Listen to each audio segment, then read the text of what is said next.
Well, guess what, Pete? Apple Silicon is very nearly here. Yeah. Are you excited? I am. Moist.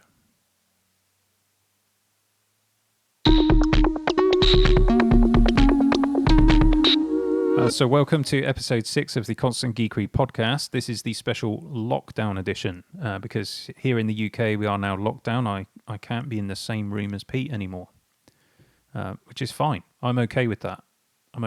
Pete. Yeah, some would consider that a benefit, but for both of us. So here we are, miles apart, but we're here together in spirit for you. Excellent. So this may be a little bit different to our ordinary podcast because we're obviously video conferencing over Zoom. So there's a slight delay, which means we can't be as witty and pithy and as quick to respond as we might normally do. Yeah, it may almost be like we're coming across like two slightly senile old codgers, but I can assure you that is just the delay of Zoom. And absolutely nothing else. And to help the speech along, I'm going today with some liquid refreshment in the form of some Tamnavulin, Pete. A bit of single malt whiskey there. Because it is the evening time here. In the evening time, I like to have a glass of whiskey. So. And I'm really pleased for you. I have none of those things because I'm a professional and I'm focused on being completely cognizant of what I'm saying for the podcast. Thanks for that. So let's move on and actually talk about something technical. And our podcast today is all about Apple's event. Now, Apple's event happens on the 10th of November, and we're actually recording this on the 5th of November. And it's important to let you know that because, first of all, we wanted to have enough time to pull the pieces of the podcast together because this is obviously a new technique for us. And also because 5th of November here in the UK is fireworks night. So if you hear lots of explosions in the background, it's not because we live in a really dodgy area and there's some kind of street war going on. It's simply that people are letting off fireworks in their garden. Yeah, it's not only that we live in a dodgy area, it's probably more accurate to say. No, we live in a lovely part of the world, so we're very lucky there. So for those of you that don't know, fireworks night in the UK is what's called Guy Fawkes night. And it commemorates someone trying to blow up the government of the time several hundred years ago. So I'm not entirely sure why that is celebrated as a national day, but there you go. That's what we do in the UK, apparently. Okay, so let's move on and talk about what Apple is doing in the US with their event, which they've entitled One More Thing. And I think that's a nice throwback, don't you, Pete? Yeah, obviously that's harking back to Steve Jobs' mention of launching something right at the end of the show when everyone thought that the show was wrapped up, the event was wrapped up. He did that legendary One More Thing, and we've loved it ever since.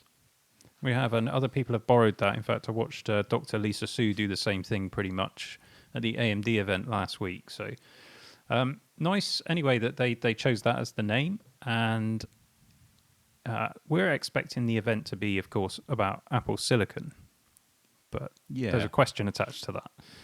Well, we don't know for certain, but it is highly likely because we've received an email invite as an Apple developer, haven't we, to that event, and that seems to indicate that's going to be the case. Yeah, we don't get those invites for consumer events normally, so an Apple developer an Apple developer invite would indicate an event for the Mac. There's something else as well, Pete. Have you tried the AR? So if you go on your iPhone to the Apple website and you tap on the event logo, you get a nice sort of AR Easter egg come up, which is an Apple logo, but it's clearly emulating the lid of a notebook, isn't it? Definitely, yeah. That's clearly an Easter egg. For what we are to expect in this event, one would hope. I should think so. And the colours that are displayed, I don't know if you noticed, Pete, but they're the same colours that are used in the desktop background for Big Sur. Yes, I did notice that. So again, nice little subtle cues as to what we can expect at this event. Excellent. So we're going to we're just going to run through some of the things that we think about the event. And this should be our normal Monday podcast going up on the 9th of November. But there's every possibility we might just launch it a little bit earlier. And we'll talk about that more at the end. But let's get to the main question here is, if there are going to be new Apple Macs, this new Apple hardware, what hardware should we expect? And that's a good question. I think we're both of the view that we're probably not expecting a full lineup of machines at this point. Perhaps one, maybe two. What would your call be on what to expect then? Well, I think it's a notebook. I don't think there's any doubt about that. Given all the leaks that we've had, and of course that AR, augmented reality Easter egg that we had, that's clearly a laptop. Now, of course, Apple have updated the Intel MacBooks over this year, but I think there's a good reason why we might see a 13-inch MacBook. But let's just run through the possible scenarios, and we'll probably answer that question. I just wanted to say though, I saw an article in the Nikkei, if that's how you say it, Asian Review, where they think that Apple is planning to produce 2.5 million MacBooks with Apple Silicon by the end of February 2021. Just to put that in context, they shipped 12.5 million MacBooks in the whole of 2019. So this is quite ambitious over the period of 2.5 months to ship, not to ship, but to produce 2.5 million MacBooks in that time. Yeah, it's incredible. Incredible. So let's just run through the potential form factors. What are we expecting? Okay, well, I think it's a given that they're going to want to get some kind of fanless MacBook, like the 12-inch MacBook of past, into the lineup. I think that's really, really, really likely. Something where they perhaps tone down the power on the first outing, so they've got something to save for the next generation, or maybe another announcement, and have something that really has phenomenal battery life. That would be my first call. Yeah, I think that's a pretty good shout, actually. But I think it would be probably in the MacBook Air chassis, rather than, if you remember that 12-inch MacBook, it didn't have Thunderbolt, it had just one USB-C port. The MacBook Air itself might as well be fanless for all the good the fan that's in it does. I mean, it's not really connected in any meaningful way to the CPU. So I'm thinking you're probably right there, but I think it might be in the MacBook, a revision of the MacBook Air. And it's this battery life thing. They made a big thing about all-day battery life, and the MacBook Air currently provides that. I think it's, is it 11 hours or something? It is, which is all day for most people. Right. So imagine the coup if they can say 2-day battery life. I mean, we said this back in June when we reviewed the announcement event. If they can launch something with 2-day battery life, consumers will lap that up. Long battery life, that's going to sell laptops, no problem. But Definitely. What about something more pro? What do you reckon, Pete? Yeah, well, I think that's likely. I mean, just like the MacBook Pro 13-inch that we have at the moment isn't a true Pro machine, I think that we could see the equivalent of a MacBook Pro 13 using the new silicon. And the reason for that is we already know that the existing Apple Silicon in the A12X will outperform the top of the range 13-inch MacBook Pro. So we are actually talking about something, as I think about it, that is worthy of that Pro moniker, especially if it has enough ports. But it would be lovely to see that and a fanless design to cover all the bases. That would be amazing, especially if it had great battery life too. Yeah, so I think those are good shouts. Just to be clear, we'll talk about the specifics of the silicon in a bit, but you take the A12X or A12Z, depending on where you live. That chip certainly is more powerful in multi-core performance and single-core performance than the top-of-the-range quad-core i7 that you can spec in the 13-inch MacBook Pro. Yeah. And it also outperforms the Iris Plus graphics as well. So, and the A14 chip takes that on a step. So again, we'll come back to the specifics of the silicon in a bit, but you'll have this situation where if they don't do it, even if they just put something equivalent to the A14 chip in the MacBook Air, they're already going to have a situation where the MacBook Air is outperforming the 13-inch MacBook Pro in a lot of cases. Bear in mind that many people who buy the 13-inch MacBook Pro don't spec that top processor. Yeah. In fact, I would say very few do. So it won't fit within the lineup if they don't do it. So I think they have to do a 13-inch MacBook Pro. Yeah, I agree with you. And I think they'd be crazy not to showcase the power that's the potential there, because we've been hanging on for this ever since it was announced at WWDC, and we know there's a long rollout program over potentially a few years before we get the serious high-end machines. They're going to want to drip feed it, but they don't want to give us too little. They're going to want to give us a real taste of the power that's potentially out there in this new silicon. Yeah. So what about a MacBook Pro 16-inch? Well, there are some people thinking that we'll see one at this event, and it's a hard one to call. It depends how good Apple Silicon is. It's going to have to be going some to beat the top specs on the top-end 16-inch models. I suppose it's possible it could sit alongside an entry spec machine, but in light of what we've just said, that seems less plausible. I think that, I think the silicon could easily be good enough to match the 6-core i7 that's in the 16-inch. I think it's not out of the realms of possibility that it could compete with the 8-core i9 that you can spec. But the key here is that the 13-inch MacBook Pro, if they make that with Apple Silicon and a decent performer, it's going to get so close to the performance of the 16-inch model, and in some cases beating out the 16-inch model, although possibly not on graphics, that it would give people pause for thought if they're looking to buy one of these things. So here's what I think.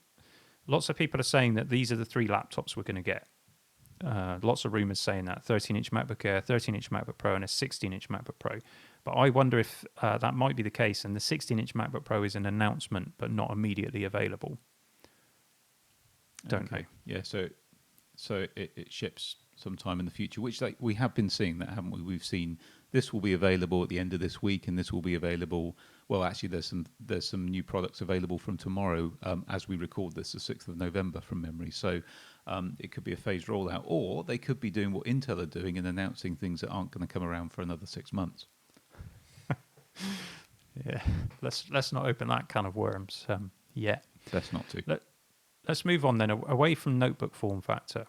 Another possibility is the iMac 24. What do you think about this? Well, the smaller iMac, the 21-inch, hasn't been updated in a while, has it? So it is possible. There is some talk about just keeping the same essential form factor, but making the bezel smaller to get that 24-inch screen.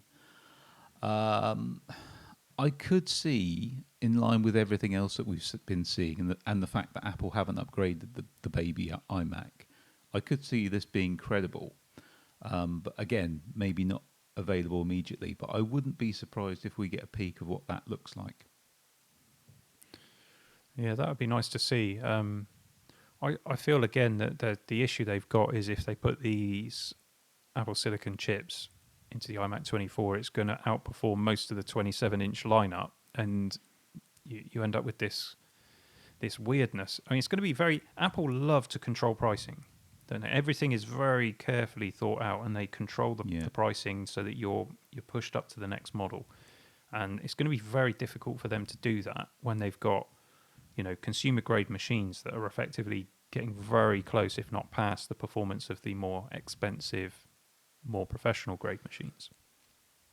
Yeah, and I suppose it would seem odd if you've got this, what's going to be a pretty incredible 24-inch iMac, and actually quite attractive. That size, I think, will be quite attractive for a lot of people, because the 21-inch looks quite small now, with bigger screens coming along. That it used to look massive, but these days it looks quite twee and little.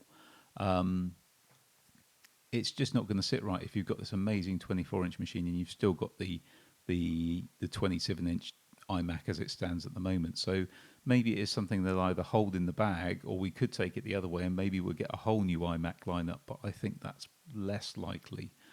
I think if that was to be the case, we'd probably be seeing something maybe in Q2 of 2021.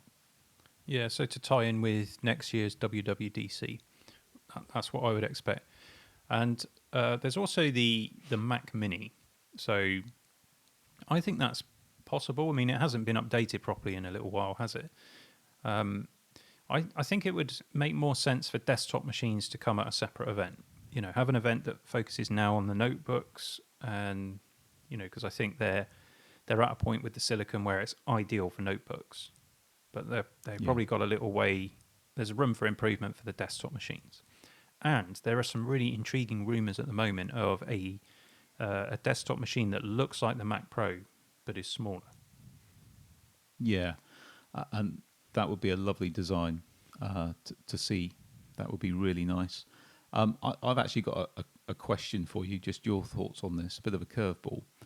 With all this new Apple Silicon-based machines, do you think we are going to essentially see, we talked about a machine being in the MacBook Air chassis, do you think we're going to see the same chassis used for the Apple Silicon, or do you think there's going to be some visual differentiators so that people who've become early adopters particularly can show off their Apple Silicon to those who notice it?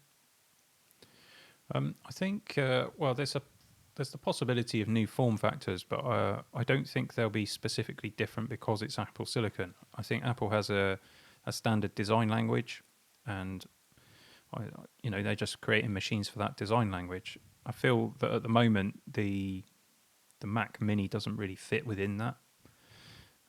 So I like the idea of a Mac Pro. I don't like the idea of the potential pricing that would go with that, but nonetheless. There's no need for the designs to be different. If you put these Apple Silicon chips, I'm avoiding using the term ARM processors. We need to be clear here for folks watching at home that if you haven't watched any of our other videos, yes, they are ARM processors in the sense that they use the ARM architecture and instruction set, but they are very bespoke and customized by Apple. It's not a standard ARM design, so you can't really think of them. Absolutely. Just to call them an ARM chip doesn't really work. They don't need as much cooling though, even so, because we've seen them in the iPads and they don't have fans. So it doesn't need a massive case like the Mac Pro. No. Unless you're putting adding cards in and various other things. So that's a very long-winded answer to your question, and the simple answer is I don't know. I don't think Apple are specifically looking to do designs at this point in time to help you stand out from the crowd. I think maybe that would come in a couple of years' time when they're starting to back away from Intel. But there is the question of will there be another Intel Mac at this event? Well, Tim Cook at WWDC did say that there would be more Intel machines, but of course we have had more Intel machines, so it's a question of is it just... There's only been one, hasn't there, Pete? Unless I've got this wrong, I think it was only since WWDC, it's only been the iMac 27-inch that's been updated. And it was a reasonable update. I mean, they changed some of the internals, didn't they, and brought in the 10th gen Intel processors. But I can't think of any other machines that we've had since then. Yeah, we did a video on that iMac, and it is a very good machine. But you're right, Tim did, if I recall correctly, use the plural, and we have only seen the one. So that does seem likely that we will see some more Intel machines along the way. But that kind of takes me back to my point about visual differentiation. I wonder if, I agree with you, I don't think we're going to see chassis differences, but I wonder if there's going to be small indicators that indicate that you've got something a bit different, maybe the colour of the Apple logo on the back, or some subtle indication that you've got something a bit more special, a bit different. Because I think people do like that badge of honour, especially the early adopters, and I think Apple will definitely recognise that. So I'd be expecting some kind of small visual differentiator for the Apple Silicon powered stuff. Maybe a nice sticker like the Intel Inside ones used to have. I think what would be nice is if they lit up the Apple logo again on the lid of the laptop. That would be good. Well, the battery power will be there for it, so why not? Yeah. Well, I think it always just used the screen backlight, didn't it? So I don't think it took Yeah. any. It wasn't a separate light.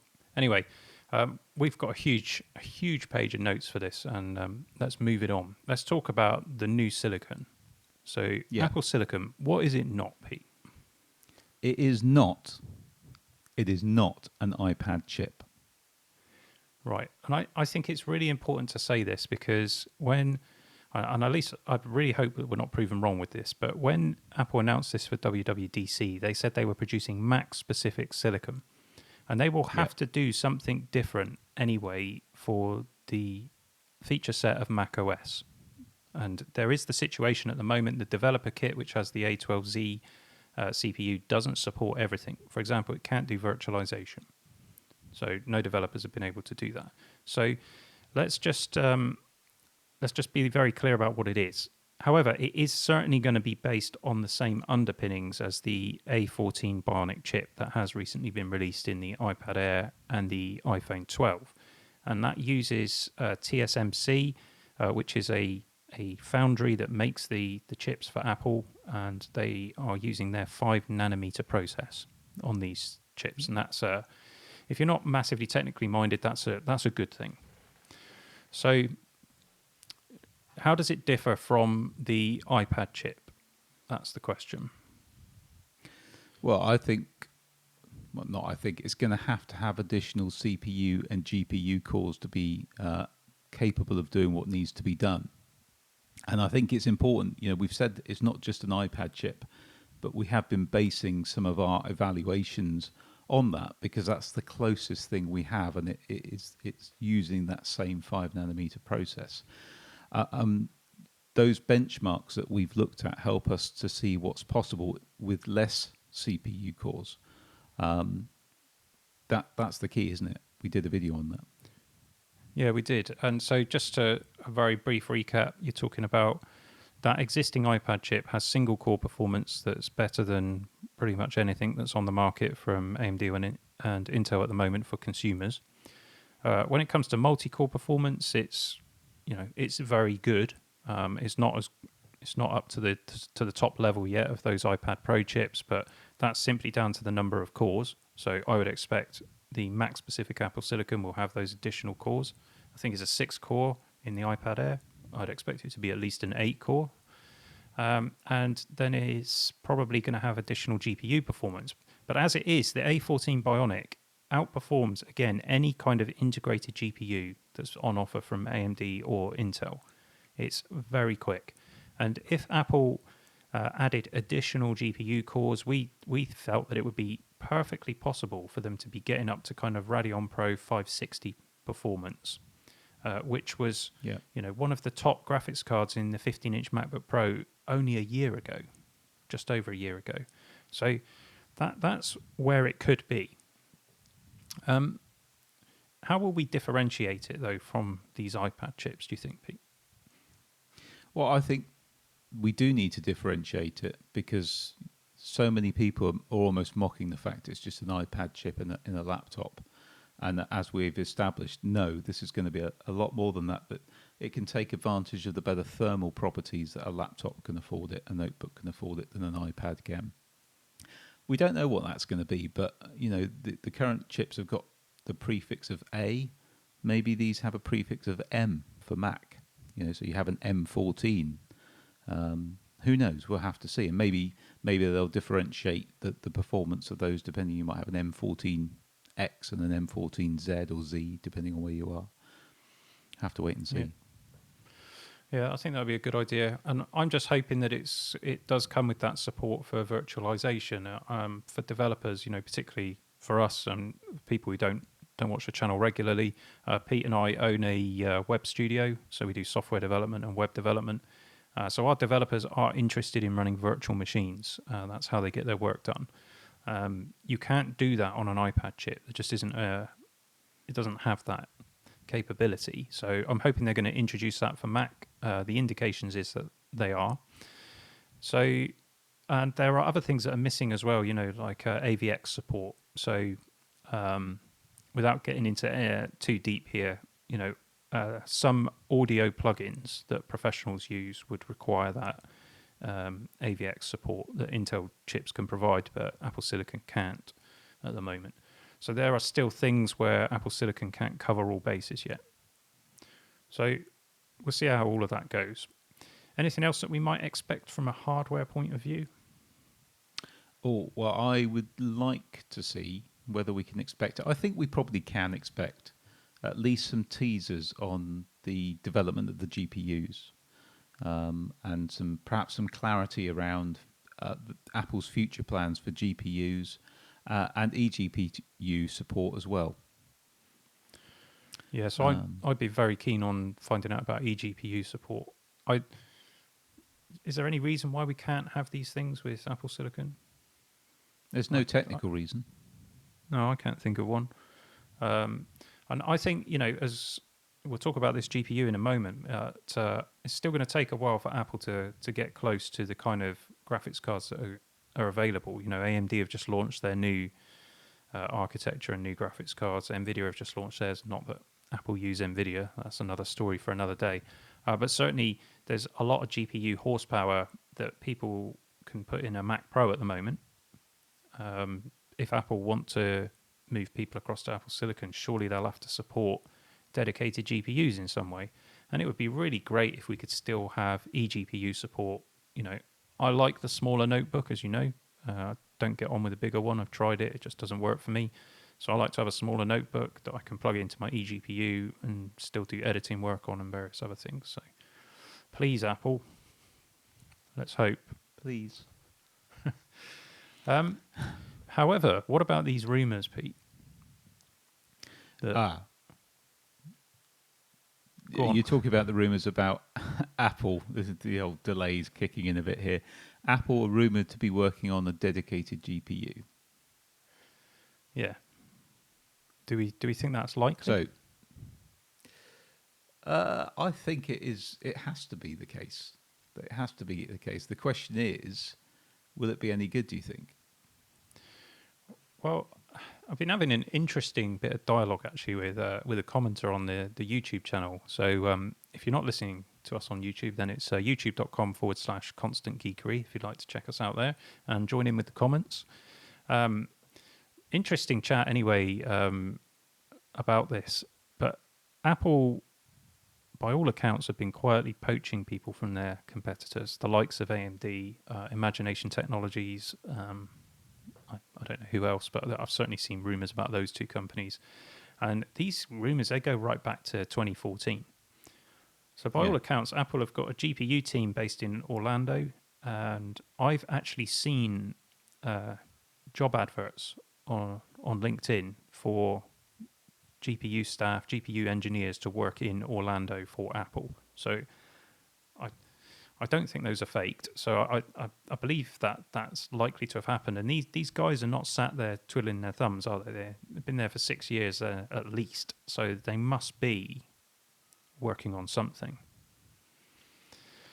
I think they've already shown what they can do with a system on chip. And, that's a limited... It limits how much they can do with the graphics. Imagine if they can get outside of the constraints of that system on chip and build a dedicated GPU. Although, that said, one of the things that Apple's been speaking about with developers is the benefits of using a GPU that's integrated in a system on chip. So I'm not convinced either way. I think the role for a dedicated GPU will be in addition to the integrated GPU that's on Apple Silicon, and it will perform some additional heavy lifting work. So I don't think it'd be quite the same as the relationship we have at the moment. Like in your MacBook Pro 16-inch, for example, Pete, you've got your Intel onboard graphics, and then you've got your 5300M. But it switches from one to the other, doesn't it? It doesn't use them both in conjunction. Yeah. So I think a dedicated GPU from Apple will have to augment this whole system on chip idea and the Apple Silicon idea. So I've been talking a lot, but that's kind of what I think. How close do you think they are? I think... Well, I just wanted to reinforce that Apple philosophy about how they use pieces of hardware to accelerate certain things. Like it's the T2 chip, isn't it, that does certain things when you're rendering video, if you have that available. So Apple are very much about making use of additional stuff when the task requires it. And we did a video recently about real world performance and how often when you work in an Excel or Word, you don't need that extra performance. So I could see a dedicated GPU from Apple just, being there when you need it. But I think it's probably some way off yet, because Apple will want to get that right, and they will want to make it another sucker punch to others out there. But it's definitely the missing piece to complete Apple's puzzle, if you like, of moving away from other vendors' hardware and silicon for their machines. Yeah, I completely agree with that. And the thing is, of course, they've got the money to do it.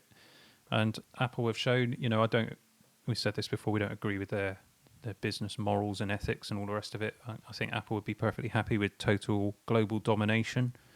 I don't know whether Tim Cook's got a personal fancy for swivel chairs and white cats to stroke and that sort of global domination. I don't know. But I think if they can do it, they would do it. And I think only a fool would bet against them.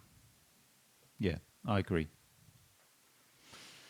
Good. So let's sort of sum up this part then. What do we think? What do we think is coming tomorrow? Let's make some predictions. Put the necks on the block, Pete. What do we think's coming? Not tomorrow. Okay. Well, it could be tomorrow. Depends when we launch the podcast.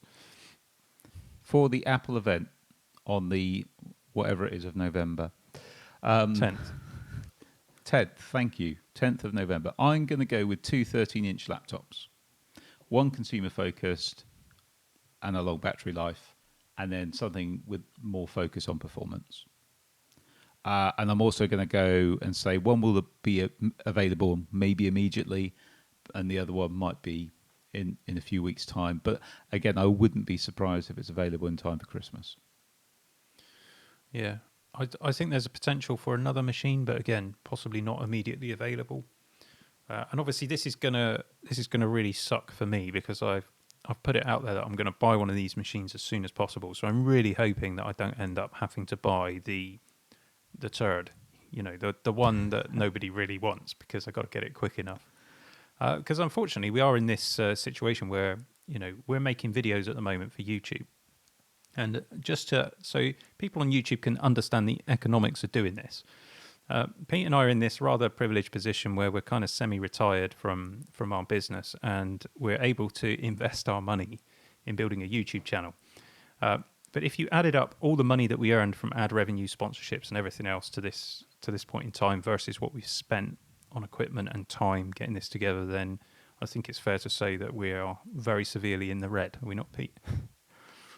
Yeah, that's definitely the case. It's definitely at the moment a passion project.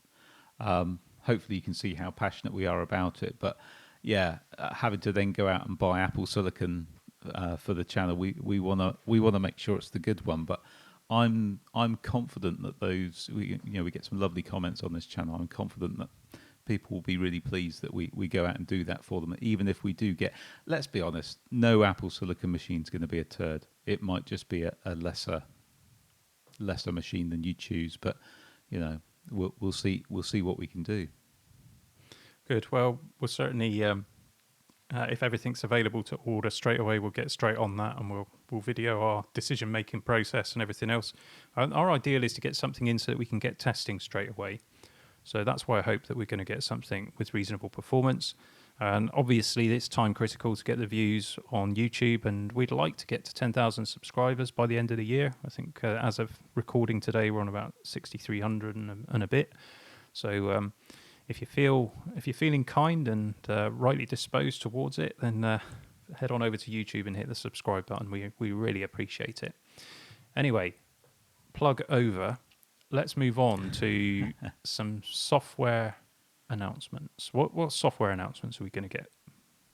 I mean, there's one obvious one, isn't there? Go on. Well, launch of Big Sur. So that will be available for download, won't it, for everybody? Yeah, that's a no-brainer, really, isn't it? But on top of that, hopefully they will have dealt with the battery icon by then as well. That's already fixed, actually. Oh, is it? Yeah. Oh, okay. Yeah, they already changed that. Didn't keep up with that one. The baby bottle feeder. Have a look back at that if you want to laugh. But obviously, with Apple Silicon being what we think is going to be the focus of this, then I fully expect that Apple's applications will have a native Apple Silicon binary at that point. So that's things like Final Cut Pro, Logic Pro, Xcode, and some of their consumer apps that you natively get with Mac OS. Yeah. Anything I've missed? I think that's reasonable to expect. Whether they'll do every single one of their apps is another question, because I suspect some of them are quite lightweight and will run through Rosetta, so they'll get translated. Who knows? I think third-party apps, that's something they're going to need to feature. I mean, everyone expects that Apple are going to update Final Cut Pro or Logic or any of these others, but third-party app support at launch. And they did mention 2 contenders at the June event, didn't they? Yeah, they did. So we got the Adobe. Adobe are working on their Creative Suite and providing an Apple Silicon supported version of that. And obviously Microsoft and Office 365, that's going to help shift entry-level devices. And actually I did read an article that came out today that the latest version of Excel, the latest beta version of Excel, which you can get an early preview of if you're signed up to that program with Microsoft, does have Apple Silicon support in it. So it's already there. Yeah, well, they did say that. Tim Cook said, or somebody said anyway at that event, that they'd been working already with Adobe and Microsoft and a couple of others as well prior to opening up development support for everybody. So I think those things are obviously incredibly important for creative professionals, incredibly important for the business market, Office 365. I think as well there might be some preferred smaller developers who might have received additional support. I'm thinking the likes of Serif, who make Affinity Photo and Affinity Designer, which are brilliant apps. I'm just going to put a plug in for Serif, not that we're sponsored by them in any way whatsoever, but we moved our web studio away from Adobe and we use Serif's products instead, and that's not been a decision we've regretted. So yeah, very good. Apple have worked with, they featured Serif before, so I think that's just one example of a kind of preferred smaller developer that might have received some additional support. Something I'm personally hoping for, of course, is that DaVinci Resolve will be available in an Apple Silicon version. We'll see. You keep banging that drum. I've got to be honest, it's working really well for me. I know, everyone has their own favorite, but since I moved from Final Cut to DaVinci, I've found that I've just found life is better in the video editing world. Anything else? Any other types of apps? Well, we've talked about GPUs, and that Apple are going to want to prove the ability of its GPU. So I think there's going to be some focus on some game titles. Now, Apple have never focused on what we would call serious gaming. They're much more about the casual gamer, but that doesn't mean that the casual gamer wants an inferior experience when they're playing their games. So I think there might be some game titles out there that will be credible to play. Yeah, I agree with that.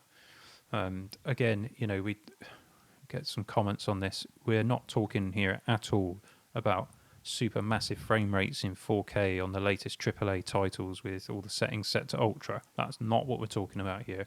We're just talking about casual games that look good. The kind of games that you would have played 5 years ago, and they will look as good as they did then. You already look at the iPad games and they're console quality, aren't they? They're not next-gen console quality, but they, it still looks good. And Apple wants that casual gaming market. They've launched Apple Arcade, so they are interested in gaming, but they're not going after the kind of user that's going to build a custom liquid-cooled PC and run Steam. That's not their target market. No, and they do know their market. They know their customer, and they know that those customers will not have a bit of casual gaming. So they want that to be a good experience. And they want that subscription dollar as well, don't they, Pete? Yeah, which leads nicely into what I think we might also have an update on, which is the Apple One subscription status, because we know that's coming before the end of the year. So it may be that we hear more on that at this point. Yeah, okay, so this is just they announced this at the Watch event, didn't they? So it's a combined one one-stop subscription for all of the Apple services with a few different pricing levels. We're not going to get into detail on that now. So here's the question that lots of people are asking, Pete, and I'm interested to see how you would answer these two questions. In fact, Okay. Apple Silicon Macs, is it just an iPad in a MacBook frock? And are Apple trying to deviously merge iOS with macOS? No. And no. Good. That's my answers. Would you like me to sort of elucidate on that a little bit? MacBook is for a different. Again, it goes back to who your target customer is. MacBook users generally are a different type of user to iPad users. Now, I know you've used an iPad for several weeks when you had no choice to do your day-to-day work, and you can do it. And that's the iPad's credit. But I would never want to replace my MacBook Pro at this point with an iPad. There's too many things that this does that I could never get on with an iPad through choice. Apple know that. So they're not just going to redress something, and they're not going to try and merge macOS with iOS, because if they did that, and if they did just try and dress up an iPad in a MacBook body, they're going to lose customers, because that's not what those customers want. They're different. So I suspect it'll be a combination, much like it is now. That's what I think they're trying to do. Yeah, I agree with you. I think that there are people who are concerned that they think one of the things Apple's trying to do is to force apps to go through their Mac store, like on on your iPad or your iPhone. You've got to go to the App Store to download your apps. People are worried that they'll do the same thing on Mac. I'm going to just say yes, Apple would absolutely love that. I don't think it's in their interest to do it, and I don't think they will do it. I think they will encourage developers to distribute apps via their app store, but they won't make that a something that they have to do. What about the idea of being able to run iOS apps on macOS? A lot of people are rubbishing that as why would you ever want to do that? And they think that it's just going to stifle development, because developers won't bother spending the time to build a proper macOS version of their software because their iPad version already runs, for example. Well, I don't think it will. I understand the argument, but if you've gone to the hard work of making an iOS version of something, or a macOS version of something, why would you not then, I suppose going from iOS to macOS is probably the better example. Why would you not go to the extra effort of taking advantages of the features and the power that macOS and the hardware is going to give you? I think it will actually encourage more development. Yeah, because most of the heavy lifting's already done. They're not having to rewrite the app. It's and I think that will do the opposite. I totally agree with you. I've got to say, at this point, people who are making jokes about iPad chips, those jokes are getting pretty old, and they seem a little bit disingenuous, dare I say even stupid now, because it's been proven beyond any doubt that Apple's chips are good performers. That's not in question anymore. I think there is still there's an area of consumers who don't understand what Apple are trying to do, because they're so in the PC mindset, of super fast CPU, super fast GPU, that they can't understand this other approach to computing. They're afraid of what they don't know, and so they rubbish it. I think there are other people who, and just cannot conceive of being able to buy into Apple's ecosystem. I'm sure that's true of a lot of people around the world. These computers are fantastically expensive, really, when you think about it. And so as a result of that, it's something they can't have, so they attack it. And I think that's where a lot of this stuff comes from. I'm hoping, I'm prepared to be wrong on this, but I'm just hoping that Apple pleasantly surprises everybody next week by showing what they've been thinking about. All of the things that we've spoken about in various videos since that announcement. I'd like to see Apple come good on all of that stuff and deliver a genuine step change to computing. Something that hasn't happened for a very long time. Yeah, the performance of these chips is unquestionable at this point. We're seeing it, and the computer science that we're seeing being applied to this is actually refreshing. It does remind me of the earlier days of computing when understanding how different parts of the machine worked well together and optimizing and just making things as efficient as possible was a thing. And I completely agree with you. Yes, Apple devices are eye-wateringly expensive. Depending on where you are in the world, they can be unobtainable.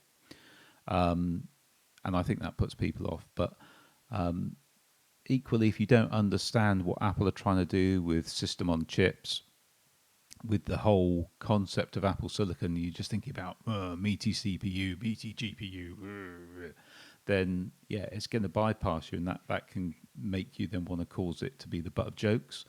But I think next week, when we see this stuff running and when it gets out into the wild, I think there will still be detractors because they don't want to understand it, and they'll just point at raw figures as opposed to the experience it gives you. But I think we're about to see a seismic change in computing. Yeah, I agree with you. Good. Well, what about other products? I've thought of two possibles: AirPods Studio and AirTags. Any thoughts? Are we going to see those next week? Well, I predicted we would at the last event, and I did end up with egg on my face. Thinking about it, I don't think we will. I think we'll probably be waiting to next year. In fact, I think certainly with the AirTags, I think they did say they would be delayed till next year. But also, this is very much there is a consumer element to this event, but developers have been invited. I think AirPods Studio and AirTags would make more sense at an out-and-out consumer event rather than this event. Yeah, I agree with that. So I think next year, and I'm hoping at the same event we might get a new iPad Pro as well. But that's another discussion for another day. Now, I suspect that during this event, we are going to have to sit through Apple celebrating itself, as it always does, talk about how the Mac has changed the world in some way, and probably a whole bunch of environmental commentary as well. And yeah. I just want to call Apple out on this, and I want to come back to the iPhone 12, that recent event. We've had comments, and we spoke about this in a previous podcast. They are not including a charger in the box with the iPhone 12, and a whole bunch of they claim for environmental reasons because everyone's got one. Right. So here's the question: why include a USB-C to Lightning cable in the box if you're expecting everyone to use their existing iPhone charger, which has a USB-A port on it? Which won't fit the old charger. Well, I've had varying comments on this, Pete, and one of the ones that keeps coming up is, it's USB-C supports power delivery, that's absolutely true. It does. The USB-C standard supports sending power 100 watts over that connection. Yeah, but go on. The lightning plug at the other end doesn't. That's it. It's got a lightning plug at the other end. So Apple's fast charger is 18 watts. Okay, now, in fairness, that is higher than USB Type-A can support. Now, technically, I believe, and someone will no doubt correct me if I'm wrong, but I believe Type-A can support 15 watts, but it's unusual to see chargers at that level. Most people would have a 12-watt charger, which equates to 2.4 amps. And indeed, Apple have one of those, which is the iPad charger, the old iPad charger. And if you use one of those, it's actually not that much slower to get to a full charge than the fast charger is. Now, I will just say the fast charger gets to that, it does that initial bit of charging up to 50% very quickly, but it slows right down after that. So it's not actually a huge amount of difference. So a lot of people then just turn around and say, well, okay, they put the wrong cable in the box, but that doesn't mean that they're not doing this for good environmental reasons. You can just use your old cable. What, right? with no fast charging? Well, this is it. Then you lose this fast charging excitement that Apple's talking about. Here's what I think, right? It's designed to get the customer thinking about chargers. Oh, there's no charger in the box. I've now got to think about this because Apple aren't supplying a charger. And let's face it, do you use the iPhone charger? Have you ever used an iPhone charger that came with the box? Not in recent years. No, which, probably supports the argument for it being an environmental step to take it out of the box. I personally leave mine in its packaging when I sell the iPhone on. After I finish with it, someone gets a fresh plug. The reason I don't use it is because it's a 1 amp charger and it takes too long. So I've got a faster solution. But anyway, the average customer may not think that way. They go into the Apple store, they pick up their phone, but they're told, oh, there's no charger in the box. So now they've got to think about charger. Conveniently, Apple has on the shelf a fast USB-C charger, which will work with the supplied cable in the box. Oh, does it? Yeah, it does. Or you can go with this new Magsafe wireless charger, which is not necessary, incidentally, because the iPhone will still work with existing wireless charging pads. So Apple have created a new wireless charging system, which will cause people to perhaps think they need that instead of using their existing wireless charging pad that they might have bought from, Mophie or whatever. So the consumers, they're thinking about chargers because there isn't a charger in the box, and now they're going to upgrade, aren't they? They're either going to buy that fast charger or they're going to buy the MagSafe charger. Yeah. Neither of which is an environmental step forward, is it? Not yet, anyway. No, definitely not. And you don't get fast charging with a wireless charger either. It's only 7.5 watts, isn't it? Yeah. So you lose out on both counts. Basically, it's a masterstroke of positioning, one might say, to sell more stuff, to put more money in Apple's wallet. Yeah, and when we've said that in the past, we've been lambasted for that. But we do a little bit of marketing, Pete and I, in our professional careers. Just a little bit of marketing. So we understand how these things go. If you feel a little bit confused by the discussion we've just had, well, that's exactly the point. You confuse the customers, then you're likely to get a sale because the customer's there in the Apple shop and it's like, oh, well, I know one of these is going to work, so therefore I'll buy it. And there's another great little sales tool that they're using here, which is give someone a choice of two things. If you present someone with a choice of two things, they're going to choose one of those things. Most consumers are not going to go, no, I'll choose the third option that you haven't presented to me, which is not buy a charger at all. So I'm sure some consumers will do that, but I think the average Joe walking in off the street buying an iPhone is probably still going to buy a charger to go with it, which means extra money for Apple and doesn't help, at least immediately, with the environmental concern. It will help the environmental, with the next trend. Well, unless they change, they come up with a new connection technology that we've yet to see. I was impressed at first, and I have to say Apple are doing their thing for the supply chain and that. So we're not completely lambasting all of Apple's environmental efforts, but the charger one just stood out to us as, I bet there's a spreadsheet or a numbers sheet. Do you think Apple uses internally numbers or Excel? Who knows? But there's a sheet somewhere that's done the projections of how much they're going to make from exactly the choice you just said on charging accessories. Yeah, I'm sure that's the case. And the reason why we're bringing this up is because, of course, MagSafe was originally the charging standard or it was the name given to the charger for the MacBooks. And I'm just kind of hoping, Pete, I don't think this is likely, but I'm just hoping Apple doesn't do something stupid like remove USB-C charging from the MacBook range and replace it with some MagSafe proprietary type of charger. Now you've said that, that's exactly what we're going to find out about, isn't it? That's going to be the differentiator. There's going to be no ports on these new machines whatsoever. They're going to be completely sealed, and everything's going to be done through a magnet. Okay, so speaking of magnets, hyperbole. Let's move on, because I know how much you love magnets, Pete, and you got all excited when you saw all these men kind of love magnets. I do like magnets, but I wasn't quite as excited as you to see the Apple Wallet, for example. And we've seen quite an amusing review of this on Mac Rumours on YouTube, didn't we? It's brilliant.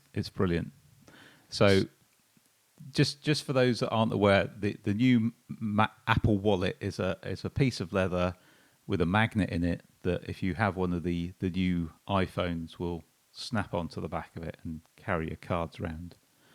But it only holds 3 cards. Now, just out of interest, well, let me ask you a couple of questions. So it's very tight. So if you've got 3 cards in there, it's really difficult to get the cards out. There's a technique to it, which then makes you wonder, well, what happens if I only have 1 in it? Is it going to just kind of fall out? But 3 cards, I'll just knock my microphone, 3 cards. So let me ask you, as a businessman, how many cards do you have to carry, Dave?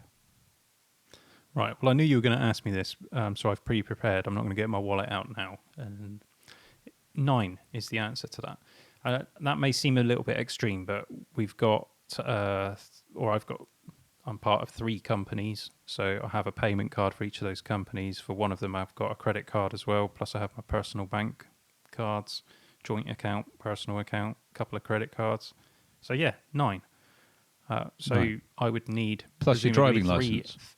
Plus my driving license and other ID as well. So I probably need 4 Apple wallets and presumably 4 iPhones to attach them to.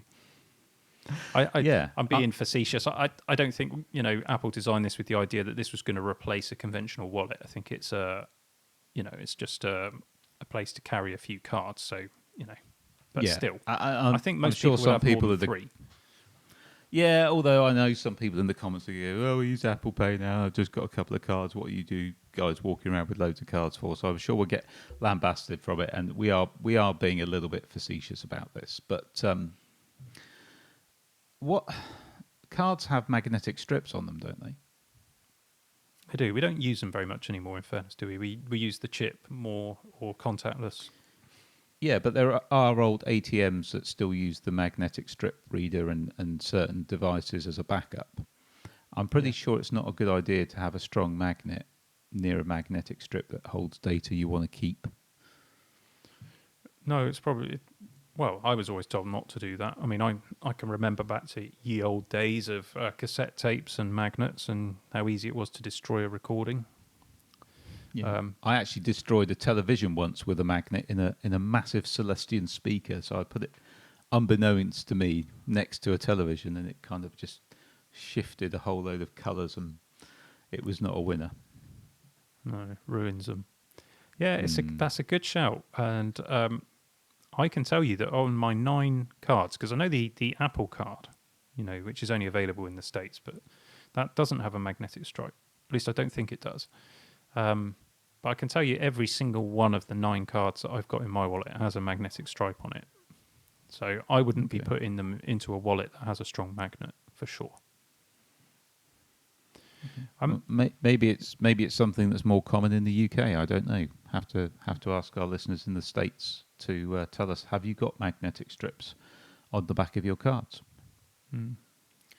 How about charging the phone wirelessly using your new Magsafe Charger, which you bought at the Apple Store because you were confused and you didn't know what to buy? Can you charge your phone whilst you got your wallet on? No, you can't.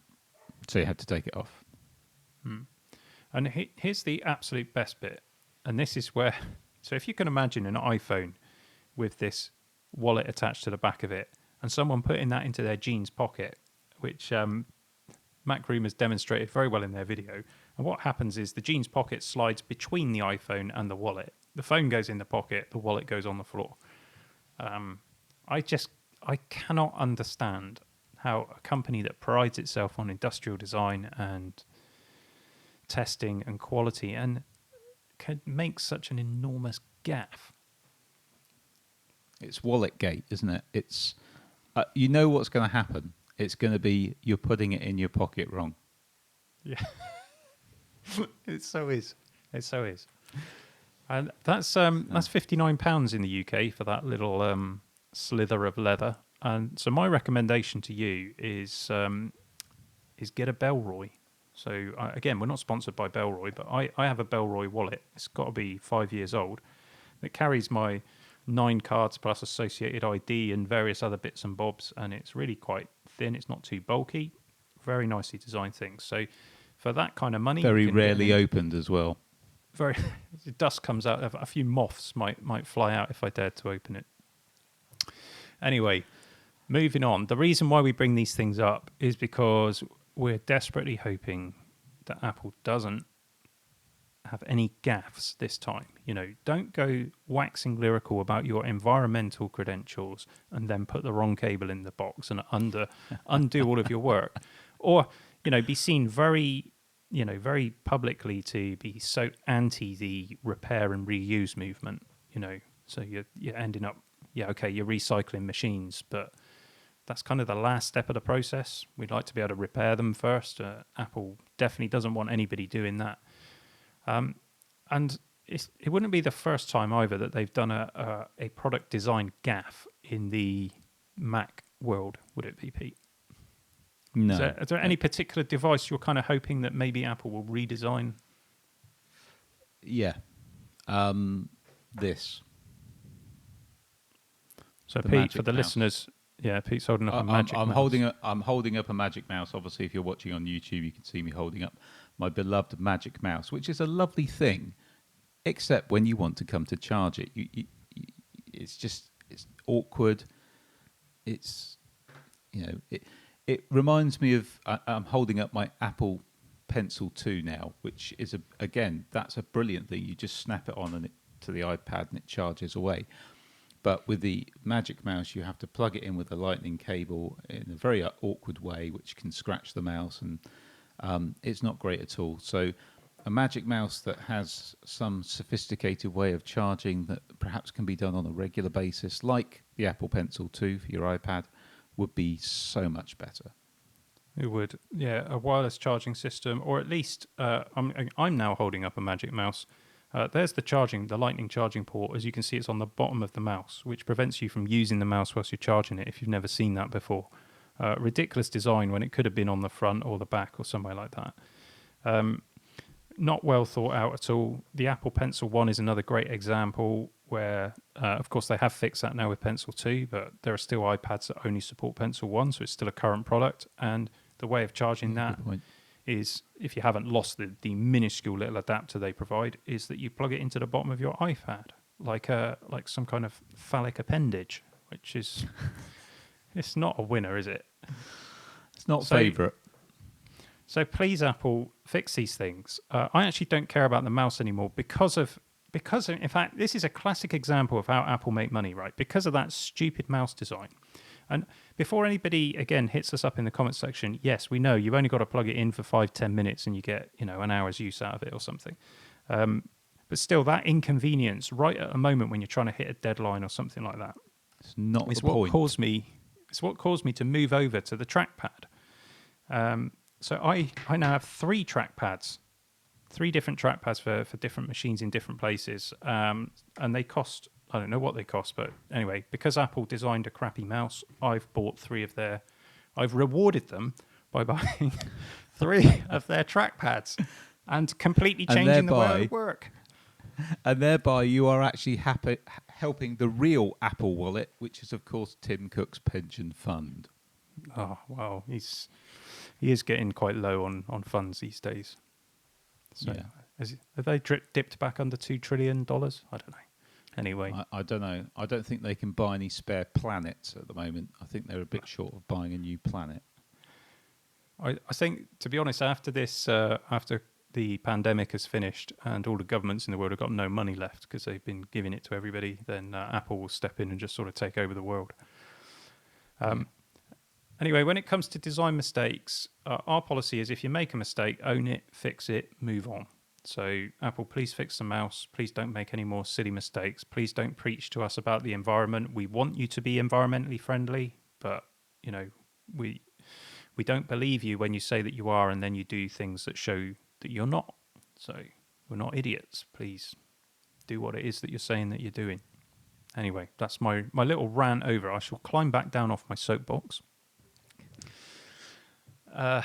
So depending on when we decide to launch this video, which will depend on when I get around to editing it, so it may go up at the usual time, 4 o'clock on a Monday, or I may put it up before that. So the Apple event is either tomorrow or it's in a few days' time, or if you're listening to this in 2021, then it's been and gone, and you're probably laughing at us because we got it all wrong.